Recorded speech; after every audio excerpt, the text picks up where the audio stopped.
hour here. Do you remember the sheriff who got a standing ovation for his stance on gun control? I have a better way of clearing up any confusion that activist judges have about the meaning of the Second Amendment. I would add these 7 words at the end of the clause. The right of the people to keep and bear arms shall not be infringed. Keep your hands off our guns, damn it. Wow, that statement got the attention of former New York City Mayor and anti-gun advocate Michael Bloomberg. He threw in $150,000 behind David Clarke's opponent in this week's election. It didn't help, though, because all that money didn't work. And the sheriff went on to win his primary. This morning, he has another message. Sheriff David Clarke Jr. joins us this morning. Nice to see you this morning, sir.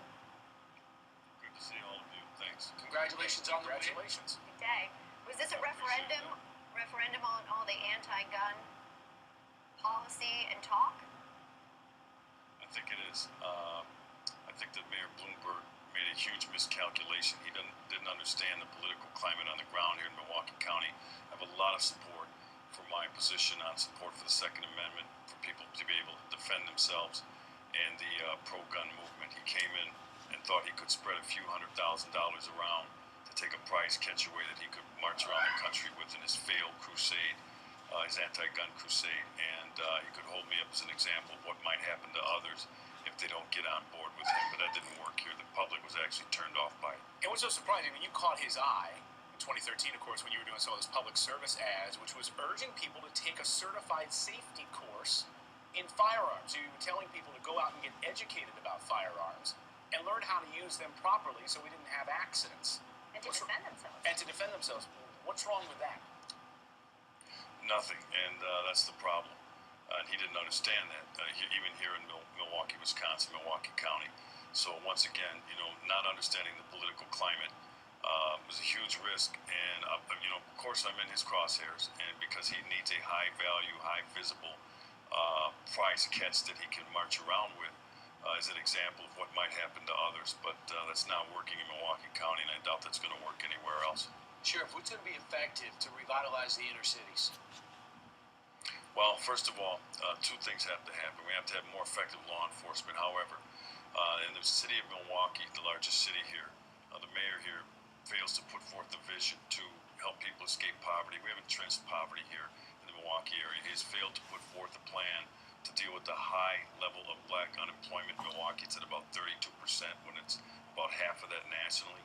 And we have a broken school system which is not giving kids a chance to be able to read, write, add, subtract, multiply, divide at grade level. We have some horrible scores coming out in those areas, and it's not giving kids a chance to compete for the jobs of the 21st century. I'll show some video to you, Sheriff, of what's been unfolding overnight. It seems like it's turning into a war zone out there in Ferguson, Missouri. Take a look at your screen.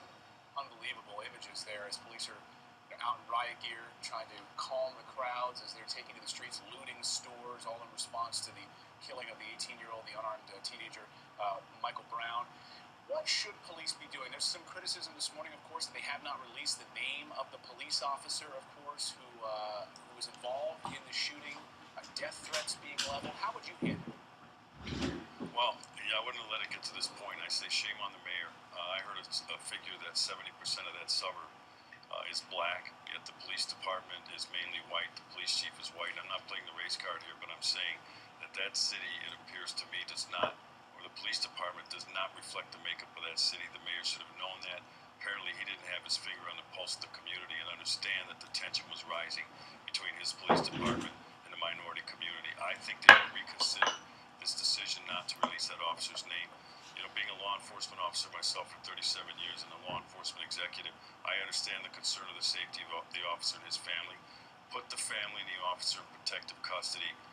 Put a plant on his, in his neighborhood to watch the home, and meet these folks halfway in terms of releasing the officer's name. When the officer's on duty, and you might be able to see it in my uniform, I have my name right on my shirt.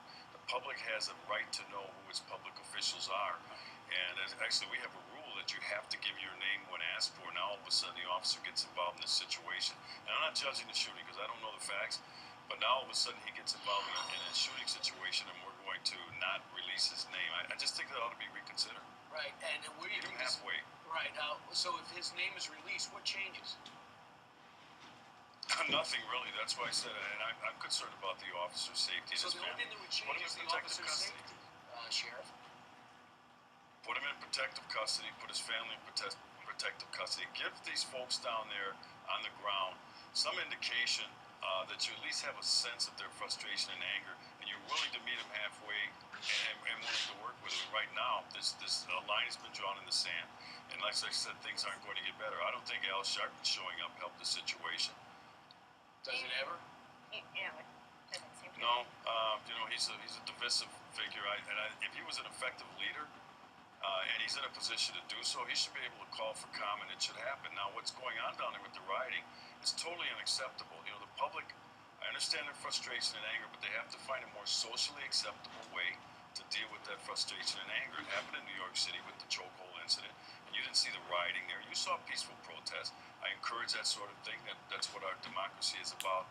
But I think this thing is being exploited by others. This looting and rioting is criminal behavior. It's not protest We behavior. had Vina King on the show earlier. She's, of course, the niece of Dr. Martin Luther King. And she agrees with you on the sort of cultural change that we need, not just rabble-rousing, maybe at the hands of Al Sharpton. Listen. When Al Sharpton comes, sometimes I don't know what his goal is, but people continue to riot and things escalate. And so I'm asking now, speak peace, Reverend Sharpton. Speak love. Speak justice. But you can have justice without violence. Jesus Christ showed that. Gandhi showed that. My Uncle Martin, my dad AD. We do that in my pro-life work. Peaceful, non-violent conflict resolution with loving actions. Your reaction? Well, Reverend Sharpton, with all due respect, he doesn't have those skills, though, that we just heard about. That's why I said I question his effective leadership in this situation, and responsible leadership. He has a responsibility. Okay, he can go there if he's been invited by the family. That's okay, but go there for good, and don't just go there and inflame the situation. Don't just go there and not say anything.